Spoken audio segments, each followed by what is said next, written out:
जय हिंद साथियों। अगर आप डिप्लोमा किए हैं या बीटेक किए हैं कि बहुत ही जल्द आप लोगों को एएलपी टेक्नीशियन या आरआरबी जेई का वैकेंसी आपको देखने के लिए मिल सकता है। यह नोटिफिकेशन कभी भी जारी हो सकता है जैसा कि सभी लोगों के द्वारा कहा गया है। तो मैं भी सोचा कि आप लोगों के लिए इस टॉपिक पे कुछ बात कर लिया जाए, क्योंकि देखिए आपको फॉर्म भरने से पहले कॉन्सेप्ट टोटल क्लियर होना चाहिए। क्या हम कौन कौन लोग एलिजिबल हैं, क्या क्या क्राइटेरिया है, क्या उसको फुलफिल कर पा रहे हैं या नहीं। सबसे पहले देखिए कि बात करेंगे डिप्लोमा वाले के लिए, उसके बाद बीटेक के लिए भी हम बातें करेंगे। तो जो लोग डिप्लोमा किए हैं उनके लिए देखिए, डिप्लोमा में आखिर ट्रेड होता है, ब्रांच होता है, मैकेनिकल होता है, इलेक्ट्रिकल होता है, इलेक्ट्रॉनिक्स होता है, सिविल होता है, कंप्यूटर साइंस इंजीनियरिंग होता है। तो आखिर सर एएलपी के लिए, टेक्नीशियन के लिए और जेई के लिए कौन कौन एप्लीकेबल है। सबसे बड़ी एक चीज और उनके मन में क्वेश्चन आएगा कि सर हमने डिप्लोमा मात्र 2 साल का किए हैं, क्या हम एप्लीकेबल हैं या नहीं है। तो जो लोग डिप्लोमा 2 साल का किए हैं वो इंटर यानी कि 12 के बाद किए होंगे, इसलिए वो लोग भी एप्लीकेबल है। बाकी बात 3 वर्ष का जो डिप्लोमा किए हैं वो तो एप्लीकेबल है ही है। प्लस में देखिए जो 10+2 किए हुए हैं उनके लिए टेक्नीशियन का भी अपॉर्चुनिटी मिल जाता है। लेकिन जो लोग डिप्लोमा किए हुए हैं 10th के बाद डिप्लोमा जो किए हैं उनके लिए एएलपी है और वो क्या कर सकते हैं, जेई के लिए एप्लीकेबल हैं।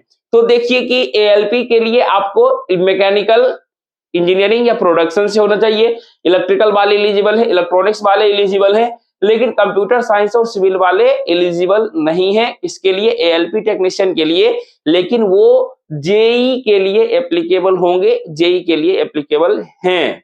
ठीक है, तो ये चीज हो गया। अब देखिए यहां से जब ये चीज आपका ब्रांच मैकेनिकल इलेक्ट्रिकल है तो अब क्या करना है कि ये तो जान लिए सर, चलिए मेरा ब्रांच मैकेनिकल इलेक्ट्रिकल है, हम तो एप्लीकेबल है भरने के लिए।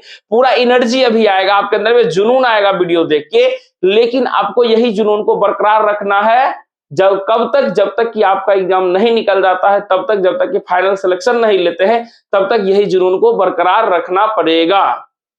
तो ये हो गया। अब इसमें देखा जाए तो सर सिलेबस की थोड़ा बातें कर लेते हैं। आपका ब्रांच हो गया 2 साल के हैं फिर भी, या 10+2 किए हैं टेक्नीशियन के लिए एप्लीकेबल है। बीटेक वालों भी जेई के लिए ये क्या कहते हैं, बीटेक वाले के लिए हम लोग बाद में बात करेंगे, लेकिन अभी डिप्लोमा वाले के लिए। तो निगेटिव देखिए यहाँ से जितना भी, इसमें देखिए चयन की प्रक्रिया क्या होती है। एएलपी के लिए खास करके बता रहे हैं, एएलपी में देखिए स्टेज 1 स्टेज 2 होता है। उसके बाद एएलपी में साइको होता है, साइको टेस्ट यानी कि आपका जो है कि सिर्फ क्या कहते हैं, आपका कलर ब्लाइंडनेस जिसे कहते हैं, तो कलर ब्लाइंडनेस नहीं होना चाहिए, आपका आंख सही होना चाहिए। अगर आंख सही नहीं है तो खा पी के उसको आंख को सही कीजिए, आंख की रोशनी को बढ़ाइए ताकि आप उसके लिए एप्लीकेबल हो पाए। तो आप अपने आंखों को बिल्कुल सही सलामत रखिए, तब एएलपी के लिए आप एप्लीकेबल हो पाएंगे। ठीक है, तो इसमें देखिए सबसे पहले हम लोग बात करेंगे स्टेज 1 का। आपका आंख ठीक है, सब चीज ठीक है, उसके बाद स्टेज 1 में आते हैं ज्यों ही। तो देखिए एएलपी और टेक्नीशियन की बात करते हैं तो सीबीटी 1 में, ठीक है, सीबीटी 1 में ये जो आपको बताया जा रहा है ये प्रीवियस के अकॉर्डिंग कैसे कैसे एग्जाम लिए गए थे उसके अकॉर्डिंग बताया जा रहा है। तो देखा जाए तो मैथ से 20 सवाल होंगे। इसको देखिए लोग कहता है जनरल इंटेलिजेंस एंड रीजनिंग कहते हैं, क्यों, क्योंकि वहां पे आपकी बुद्धिमत्ता काम करती है कि एट प्रेजेंट आपका दिमाग क्या काम किया उसके अनुसार आंसर वहां पे होता है। यानी रीजनिंग से 25 क्वेश्चन मिलेंगे, जनरल साइंस से 20 सवाल देखने के लिए मिलेंगे और करंट अफेयर्स से 10। सर यहाँ से जनरल अवेयरनेस तो है ही नहीं, general awareness plus current affairs मिला के आपको 10 सवाल देखने के लिए मिलेंगे। तो एएलपी और टेक्नीशियन का जो फर्स्ट स्टेज होता है उसमें टोटल सवाल होते हैं 75 सवाल होते हैं, और यह आपका एग्जाम जो होता है ओनली 60 मिनट यानी कि 60 मिनट का होता है। और नेगेटिव मार्किंग जो है कि आपको 1/3 तो ये चलता ही रहेगा। तो ये देखना है कि सीबीटी 1 आपका क्वालिफाइंग नेचर है, यानी कि सीबीटी 1 आपको पास करना पड़ेगा। उसके बाद दूसरे तरफ चलते हैं, आरआरबी जेई के तरफ चलते हैं। क्योंकि हम मिडिल क्लास फैमिली वाले के लिए क्या करते हैं कि किसी तरह आरआरबी जेई एएलपी ये सभी बन जाए तो ठीक है। ठीक है, इसमें थोड़ा सा जो है कि मेहनत कम भी किया जाए, कम नहीं कह सकते हैं, मेहनत थोड़ा सा करते हैं, अलग लेवल से अगर हटके किया जाए तो आपको इसमें सिलेक्शन लेना आसान हो जाता है, क्योंकि इसका मटेरियल जो है कि वगैरह आसानी से अवेलेबल हो जाती है मार्केट में। ठीक है, नेक्स्ट देखिए आरआरबी जेई का सीबीटी 1 की बात करते हैं। क्योंकि आपको कंपैरिजन, क्योंकि हम लोग ठहरे इंजीनियर मेहनत करने से पीछे नहीं हटते हैं, एक तीर साधे तो सोचेंगे बहुत सारा निशाना लग जाना चाहिए। तो इसके लिए देखिए जेई के लिए बात करेंगे तो जेई में जो है कि आपको मैथ देखिए 30 सवाल हैं, रीजनिंग के 25 सवाल हैं, जनरल साइंस से 30 सवाल हैं, करंट अफेयर्स से 15 यानी कि general awareness plus current affairs से 15 सवाल देखने के लिए मिलेंगे। तो यानी कि सर इस प्रकार से कहा जाए तो एएलपी और आरआरबी जेई का अगर कंबाइन हम लोग तैयारी करें तो हो जाएगा क्या? बिल्कुल हो जाएगा। सिर्फ देखिए क्वेश्चन का वेटेज घटा बढ़ा है, सिलेबस यानी कि आपका जो है कि कंटेंट यानी कि सब्जेक्ट आपके सेम है। ठीक है, देखिए इसमें जो है कि आपको आरआरबी जेई में 100 क्वेश्चन फर्स्ट स्टेज में आपको देखने के लिए मिलेंगे, और इसमें जो है कि आपको एग्जाम का टाइमिंग होगा वह 90 मिनट का होगा। तो ये भी आपका क्वालिफाई है, इसको पास करना है, क्योंकि उसके तब हम लोग जाएंगे सीबीटी 2 में। ठीक है, तो इस प्रकार से अगर आप जो है कि चाहे एएलपी का तैयारी कीजिए, टेक्नीशियन का कीजिए या आरआरबी जेई का कीजिए, तो आप लोगों को देख लिया ना दोनों सब्जेक्ट कॉमन है तो आप आसानी से पढ़ सकते हैं। उसके बाद चलते हैं सीबीटी 2 में। तो देखिए सीबीटी 2 की बात करेंगे किसके लिए? एएलपी और एएलपी के लिए। तो देखिए मैथ में जो है कि संख्या बढ़ के कितना हो गया?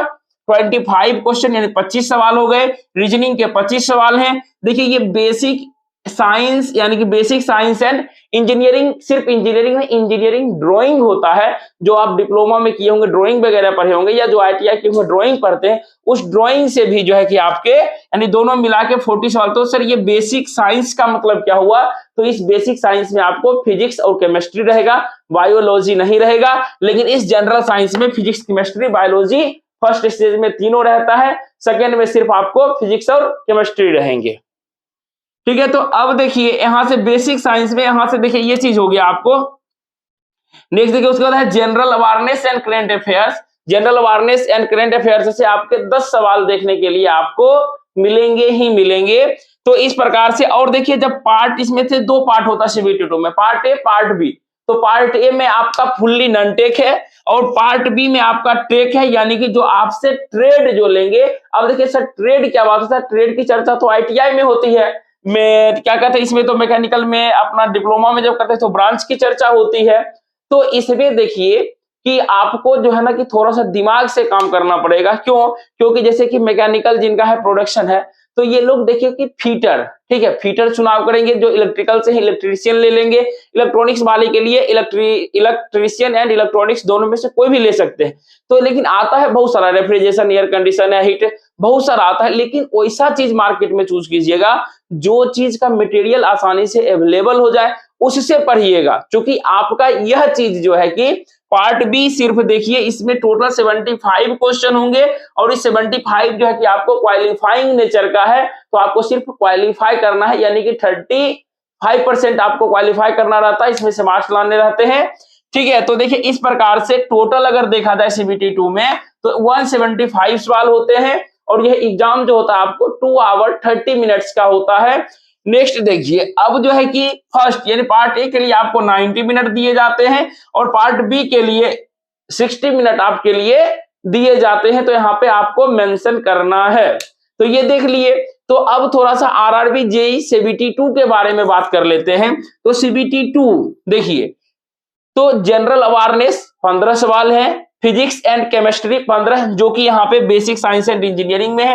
देखिए बेसिक साइंस में जैसे हो गया वर्क, एनर्जी, पावर वगैरह ये होता है ना, तो सॉरी शायद फिजिक्स ही रहता है। ठीक है, तो उसमें जो है कि आपके बहुत अलग अलग चैप्टर रहते हैं, जैसे करंट, इलेक्ट्रिसिटी हो गया, थोड़ा सा डीपली जाता है क्वेश्चन। ठीक है, जिसमें आप न्यूमेरिकल बना सकते हैं, उसकी चर्चा हम लोग बेसिक साइंस में करते हैं। ठीक है, नेक्स्ट देखिए सेकंड में फिजिक्स एंड केमिस्ट्री दिया हुआ है 15 क्वेश्चन, स्वाभाविक से स्टेज 2 में थोड़ा सा लेवल अप होगा। नहीं देखिए थर्ड में है basic computer and application, computer से 10 सवाल रहेंगे। एंड 4 में है basic of environment and pollution control, यानी कि इन्वायरमेंट और पॉल्यूशन कंट्रोल से 10 सवाल रहेंगे। और आपके टेक्निकल से यानी कि आपका जो ब्रांच होगा उससे रिलेटेड जो होगा आपको 100 सवाल होंगे। इस प्रकार से आरआरबी जेई के सीबीटी 2 में 150 यानी 150 सवाल होते हैं, और इसमें आपको समय मिलता है मात्र 2 घंटे का समय मिलता है। और यह आपका जो है कि इसमें, ठीक है, देखिए एएलपी टेक्नीशियन में अगर आप एएलपी का फॉर्म भरते हैं तो 3 चीज के लिए तैयार रहेंगे। फर्स्ट आपका बताया है सीबीटी 1 के लिए, दूसरा सीबीटी 2 और तीसरा साइको के लिए, तब जाके आपका डॉक्यूमेंट्स वेरिफिकेशन होगा। लेकिन अगर आप आरआरबी जेई के लिए हैं तो आरआरबी जेई में स्टेज 1 यानी कि 1 सीबीटी 2 उसके बाद डॉक्यूमेंट्स वेरिफिकेशन होता है। ठीक है, तो अभी आप लोगों को लगा कि 10 मिनट में तो वाह इतना आसान है, आसानी से कर लेंगे। देखिए पढ़ना तो इस प्रकार से आपने क्या देखा कि अगर सर हम एएलपी टेक्नीशियन और जेई को कवर करते हैं, दोनों को साथ साथ लेके चलेंगे तो बिल्कुल आप आसानी से जो है कि क्रैक कर पाइएगा।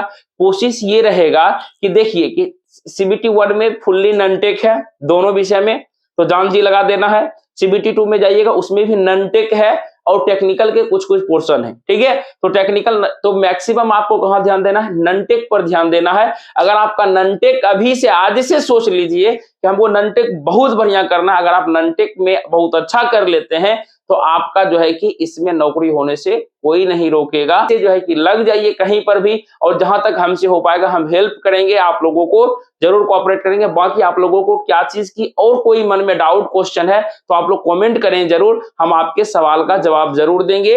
और जो है कि बहुत ही जल्द आप लोगों के लिए छोटा छोटा वीडियो लेके आते रहेंगे। मिलते हैं नेक्स्ट वीडियो में, तब तक के लिए जय हिंद जय भारत।